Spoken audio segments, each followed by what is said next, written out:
Welcome back to the deep dive. Today, we're going to try to tackle a question that I know a lot of you have been curious about, and that is why hasn't football really caught on in India the same way cricket has? You even gave us a really interesting article to help us explore this question with some great stats and stories. So, let's get right into it. Expert speaker, are you ready for this deep dive?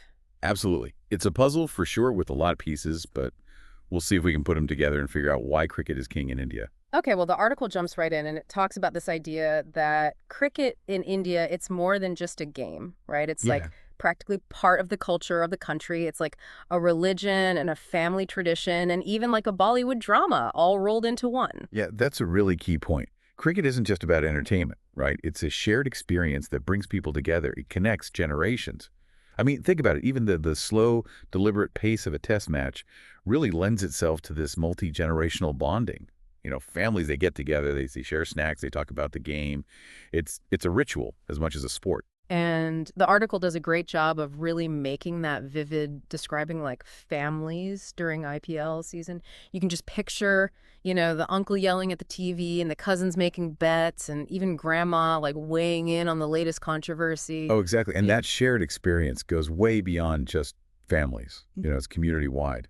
Do you remember those viewership numbers that were in the Oh, article? yeah, those were The unbelievable. 2023 Cricket World Cup final had over 300 million viewers in India. That's basically the entire population glued to their screens. Hmm. And then compare that to the FIFA World Cup final, which had like maybe 20 million viewers. Yeah. I mean, it really highlights the gap that we're talking about here. Yeah, okay, so cricket, it's really a part of the culture, but the article also makes this point about India's sporting infrastructure. It just heavily favors cricket. I mean, over 20,000 cricket grounds versus less than 1,000 proper football pitches. That's a huge difference. Yeah. It is a huge difference, and that disparity really matters. I mean, think of it this way. If you're a kid growing up in India, you're so much more likely to have access to a cricket ground than a football pitch, and that really limits the chances for any young kid who wants to be a footballer to get to develop their skills and to compete at a high level. That's true. It's almost like it's an uphill battle for football right from the start. Yeah, and then you add in the historical context. The article talks about how cricket was actually introduced to India way back during colonial rule, Yeah. by the British. And that early introduction, we're talking like 1721, you know, gave cricket a major head start in becoming part of the Indian identity. Football came much later, Yeah. more like the 1880s, so it just couldn't compete with that kind of history. Wow, 1721. That's a long time for a sport to really become part of a country. It's no wonder cricket has this kind of special place in India.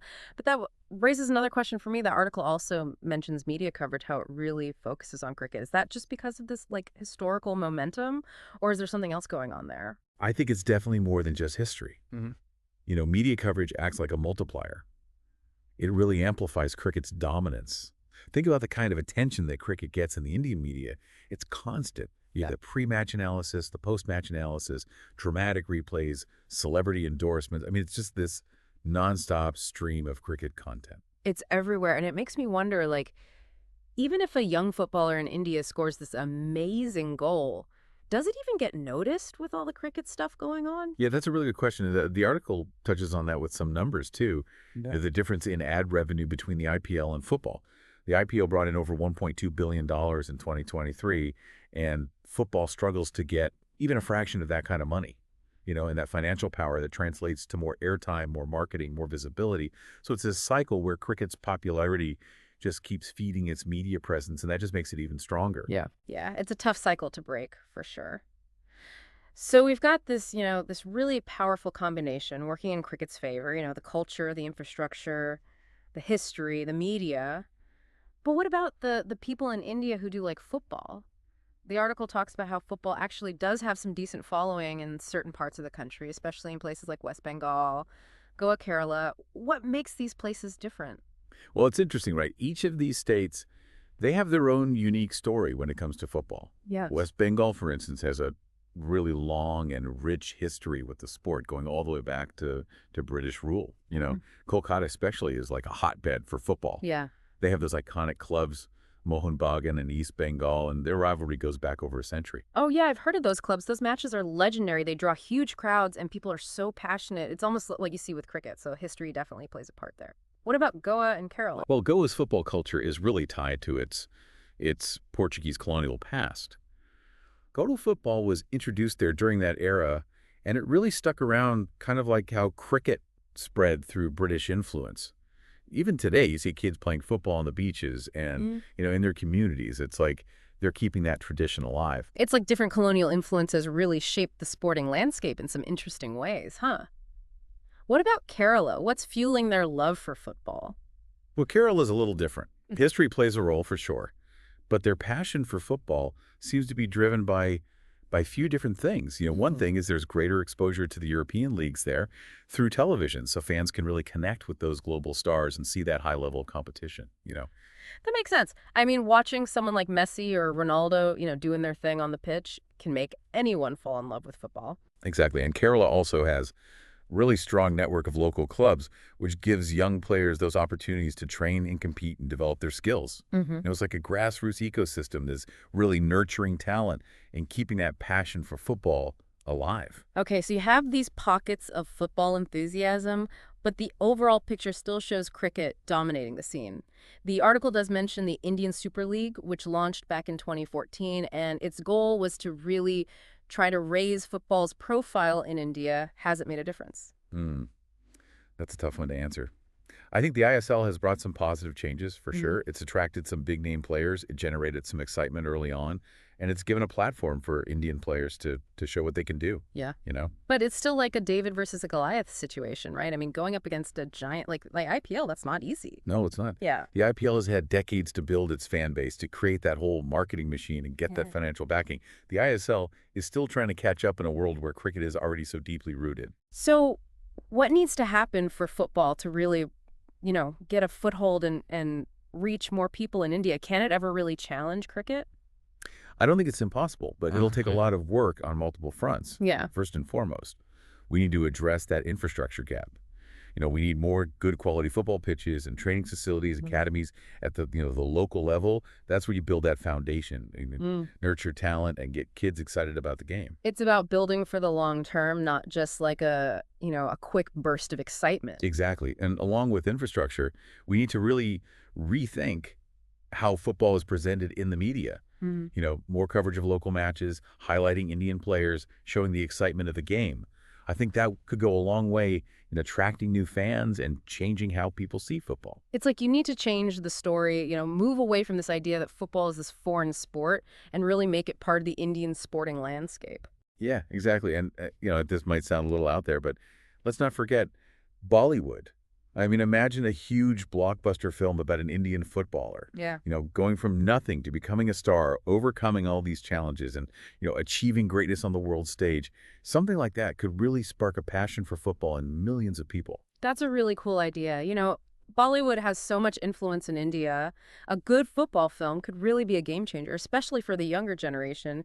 We've talked about infrastructure, media, Bollywood, anything else that needs to be part of this plan for football to grow. Well, I think a crucial piece is developing a really strong youth development system, investing in academies, Mm-hmm. coaching programs, scouting networks, Oh. things like that.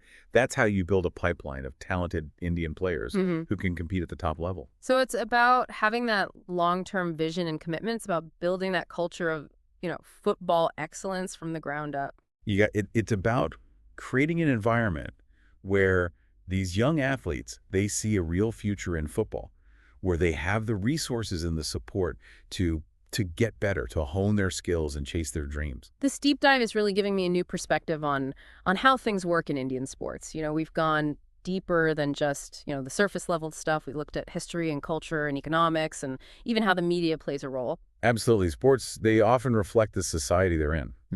So understanding how cricket and football work in India, it gives us a really interesting look into the country's culture and how its identity is changing. And for everyone listening, I hope this has given you a better understanding of why cricket holds such a special place in India and what it would take for football to really find its own path to success. Maybe in the future we'll see both sports thriving, each Mm. one captivating fans and contributing to a really vibrant and diverse sports culture in the country. Imagine that packed stadiums across India buzzing with excitement for both cricket and football matches. That would be amazing. What a testament to the power of sports to bring people together and inspire them. That's a great vision.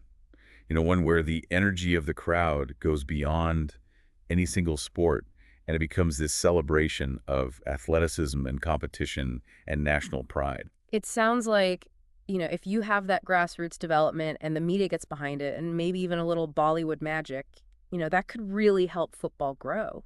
It could, but it's important to remember, things don't change overnight. Cricket has such a strong hold in India, and, those advantages we talked about, they're not going to just disappear. Yeah, it's like that classic story of David and Goliath, right? Yeah. Football is going up against this giant in Indian sports. It's a good comparison, but, even when things seem impossible, passion and hard work can make a difference. I mean, we've seen that in those parts of India where people really love football. What's really interesting to me is how this whole deep dive went beyond just looking at why cricket is so popular.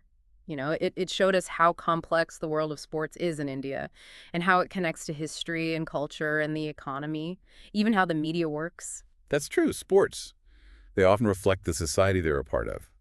So understanding what's going on with cricket and football in India really gives us a glimpse into the country itself, its culture and how it's changing. And for everyone listening, I hope this is helping you see why cricket is so important in India and what it would take for football to really find its own place, its own success. Maybe someday we'll see both sports doing really well, each one with its own fans, and together they'll create this really lively and diverse sports scene in India. Can you imagine that packed stadiums all over India with people excited for both cricket and football matches? That would be incredible. It would really show the power of sports to bring people together and inspire them. That's a great vision. One where the excitement and the energy of the fans, it goes beyond just one sport, and it becomes about, celebrating athleticism and competition and national pride. On that note, I think it's time to wrap up this deep dive, but we want to hear from you. What do you think? Can football ever be as popular as cricket in India? What do you think will happen with these two sports in the future? Go to our social media and let us know. We'd love to keep talking about this. Until next time, happy watching, whether you're a cricket fan or a football fan.